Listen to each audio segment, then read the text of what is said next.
নারীর লজ্জা হচ্ছে লজ্জাবতী গাছের মতো। হাত লাগালেই শেষ, সেটা স্বামীর হাত হোক বা অন্য কোনো পুরুষের। এই হাত লাগা শুধু শারীরিক স্পর্শে নয়, পুরুষের সঙ্গতায় নারীর লজ্জা কেটে যায়।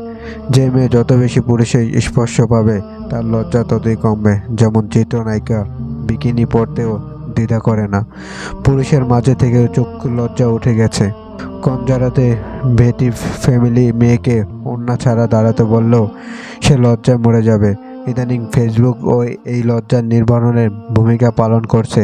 ফেসবুক বন্ধু বেশি অতি আধুনিক করা ছেলেরা বন্ধুর সঙ্গে পিরিয়ড নিয়ে কথা বলে, ফ্ল্যাট করতে গিয়ে শরীর নিয়ে নগ্ন কথা বলে, মাইন্ড করলে বলে just kind take it easy.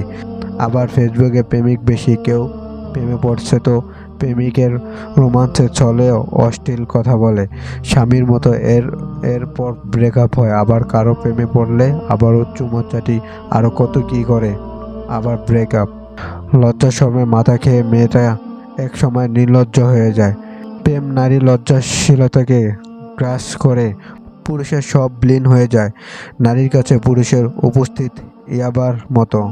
প্রথম একটা খেলেই পিনিক আসে, পরে 20 বা 25টা খেলেও কাজ করে না। বেশ, এই সময় পুরুষের প্রতি ফিলিংস কাজ করে না। প্রেমিকের ভালোবাসা তার কাছে পার্সেন্ট লাগে। একটার পর একটা পুরুষ বদল করে। জানাশোনা শেষ হলে আর ভালো লাগে না, বোরিং লাগে। কারণ ডিফারেন্ট টেস্ট নিতে নিতে ভালোবাসা অনুভূতি শেষ। মুরব্বীরা বলতেন বিয়ের পর মেয়েরা লজ্জা কমে, বাচ্চা হবার পরে আরও কমে যায়। তখন বুঝতাম না, ভাবতাম লজ্জা ভরার মতো কিছু বিয়ের পর গলে যায়। এখন বুঝি আগে মেয়েদের কাছে স্বামীই ছিল পুরুষ, তাই বিয়ের পরে কথা এসেছে। এখন বিয়ে লাগে না, পুরুষের কাছে আসতে ফেসবুক হলো চলে। ফেসবুক সেই স্বামীর ভূমিকা পালন করে। মনে রাখেন, রাসূল সাল্লাল্লাহু আলাইহি ওয়াসাল্লাম একটি হাদিস, লজ্জা ঈমানের একটা অংশ। যারা লজ্জা নাই তার ঈমানের সমস্যা আছে। তাই সবাই এই বিষয়ে সাবধানতা অবলম্বন করুন, নিজের ঈমান আমল ঠিক রাখুন।